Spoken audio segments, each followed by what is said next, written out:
Hey guys, welcome back to MTV. Still waiting for our cease and desist from the music television channel, but of course we are on Marauders TV. I'm joined today by Darren Palmer. He's going to be the question master, and today we're going to be interviewing one of our more goblin-minded players, Tim Holbrook. So Darren, take it away. Yeah, I think the first question, as they've been with everyone else, tell us, who is Tim? As you alluded to, I am a goblin enthusiast from Stockport in England. I started playing Warhammer about 2017 when I walked past a shop in Leeds, saw a bunch of little goblins and big monsters and thought, I'll paint one of those. Then I painted more and more until I had a ludicrous size collection and then actually started playing the game. And then it turned out I lived next door to Element Games in Stockport, never actually realised what it was. And then it all went from there, really. Just fortunate. I'll just interrupt. Did you game prior to that at all, Tim, or was that your first completely? Lots of video games, but no, I'd never actually played it. No, a little bit when I was a kid, but that was like with other people's armies and that. But that was more like D&D, RPG book games. Is it still something you do, the RPG and D&D and that? Yep, play D&D every Friday. That's actually been the highlight of lockdown. It's been Dungeons and Dragons. That's instead of playing Warhammer, done lots of that instead. I suppose something like that you can still do over Zoom or online, can't you? Yeah, exactly. Yeah, it's been great. Whereas Warhammer, I've not actually touched it in a year, not done anything. Well, soon. I think you've already answered the next question on how did you start. For most people, it was as a kid, but obviously for you, it's very much as an adult. So what do you think it was that pulled you to it other than just give it a go? I think it was just wanting a hobby, something to do. I'd always liked art, and gaming.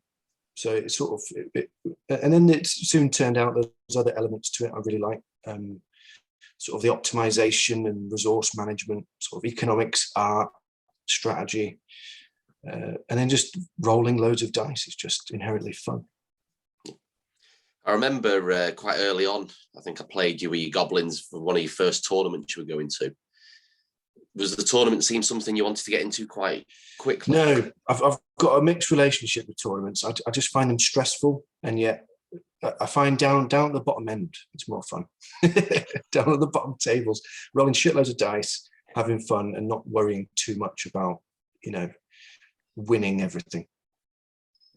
But yeah, I think my first tournament ever, who was it I played against? It was a rather experienced tournament goer. My very first game, drew against him, and he absolutely splattered me. and that's been a theme ever since.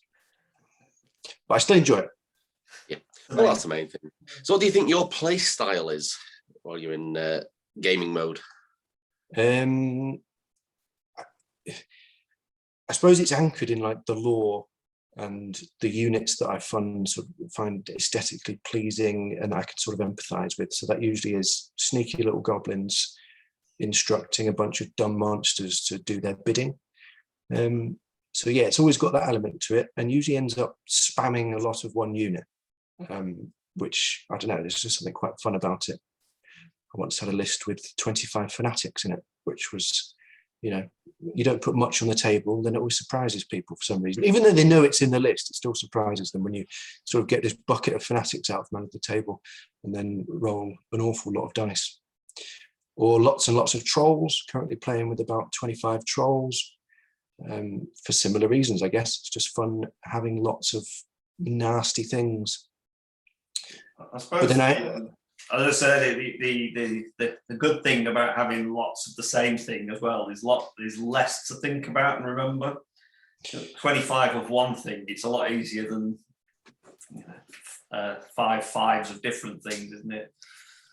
Yeah. And it was, I played for ages before there was a battle tome for the goblins, and then when it came out, I still don't really understand it.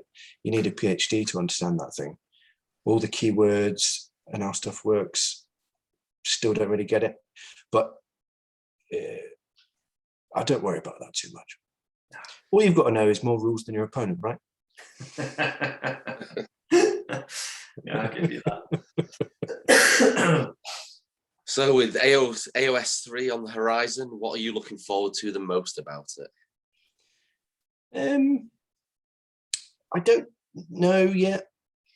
I don't know what's going to change. I know we've already seen a bunch of rules changes, but I've not really digested them. I think my gut reaction is to freak out and say that, well, this is terrible for the goblins, which it probably is.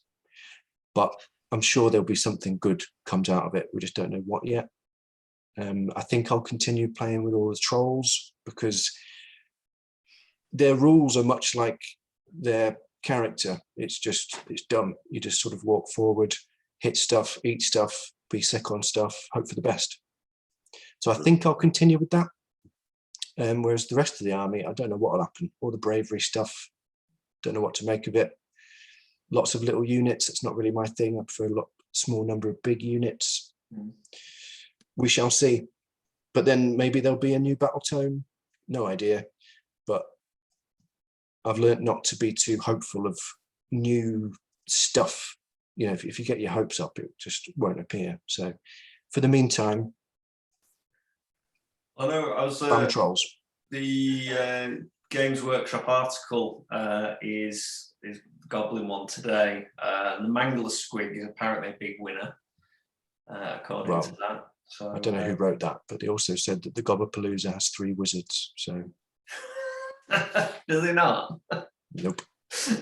So you know more rules than I do about the old Gobblepalooza. So well, I want them to be good because they seem a fun unit, but in reality they are terrible. Yeah. Hopefully that changes. We shall see. Yeah, no, it'll be good to see on the table, to be fair. Yeah, there's loads of stuff that doesn't get used in competitive lists. So there's lots of talk of leveling the playing field. I hope it lives up to that because there's a lot of cool stuff that I'd like to play more of. What I tend to do with tournaments is try hard every other tournament. So, that stresses me out.